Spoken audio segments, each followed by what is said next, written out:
आपके सामने उन तमाम केसेस की डिटेल रखूंगा जो इमरान खान साहब को, उनकी पार्टी को, हमारे वर्कर के साथ जिन केसेस के अंदर नाइंसाफियां की गई हैं। नंबर 1, जज जेबा चौधरी केस, इमरान खान साहब के ऊपर तौहीन अदालत का मुकदमा बनाया गया। और दूसरी तरफ देखें कि इन जजेस को धमकाया गया, डराया गया, लेकिन उनके खिलाफ कोई तौहीन अदालत की कार्रवाई नहीं है। नंबर 2, वजीराबाद इमरान खान साहब के ऊपर कातलाना हमला हुआ, उनकी कोई FIR दर्ज नहीं हुई, ना ही 100 मोटो लिया गया। उसके लिए हमने जाकर रजू किया, लेकिन उसके बावजूद 100 मोटो नहीं लिया गया। यहां पर F9 पार्क में कोई दरख्त काटे जाएं तो उसके ऊपर 100 मोटो ले लिया जाता है। नंबर 3, तोशाखाना केस, बार बार जज हुमायूं दिलावर को रिमांड किया गया, हालांकि उस जज के ऊपर इमरान खान साहब की तरफ से अदम एतमाद किया जा चुका था। और वो जज हुमायूं दिलावर साहब वो बार बार उसी तरह का फैसला देते थे, सेम नौइयत के फैसले देने के बावजूद उनके पास केस सारे भिजवाना ये आपके सामने है। इसके साथ साथ इमरान खान साहब के वारंट गिरफ्तारी जारी किए गए, 26 घंटे ऑपरेशन उनके घर में किया गया और चीफ जस्टिस साहब 26 घंटे खामोश रहे।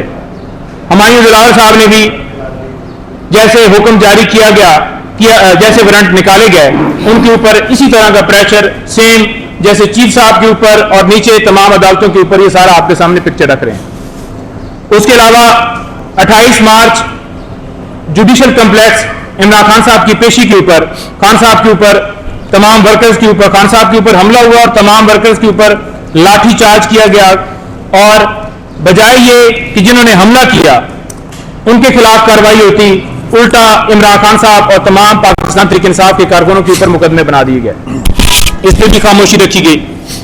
इसके साथ साथ इमरान खान साहब को सिक्योरिटी देने के हवाले से हमने दरखास्त दी कि उनके ऊपर कातलाना हमला हो चुका है तो उनको सिक्योरिटी फराहम की जाए, लेकिन आज तक उस दरखास्त के ऊपर कोई फैसला नहीं हुआ।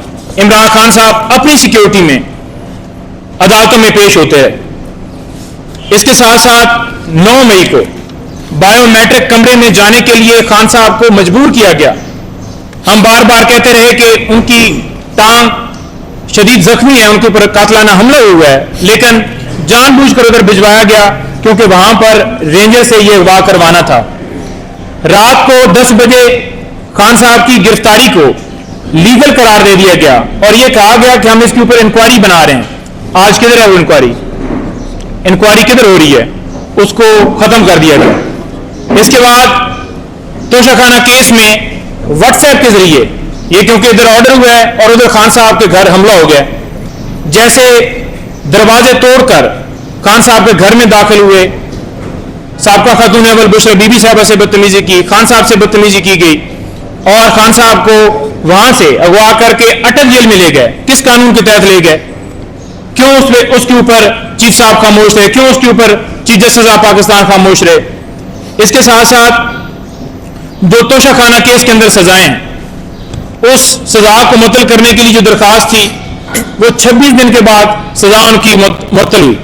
26 दिन के बाद क्यों हुई? हालांकि दूसरे दिन, तीसरे दिन, चौथे दिन, 5वें दिन, 2-4 दिन में हो सकती थी, लेकिन यह जानबूझकर डिले किया गया।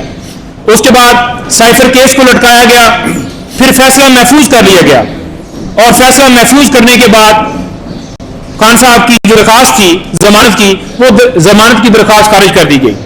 इसके साथ साथ साइफर केस में मुकदमे के इखराज के लिए हमने दरखास्त दी थी इस्लामाबाद हाई कोर्ट में, उसको बिला वजह जो है वो लटकाया गया और ना ही उसके अंदर स्टे दिया गया। उसके बाद ताहिर सिपरा साहब के पास 6 जमानत की दरखास्तें थी, इस्लामाबाद हाई कोर्ट में हमने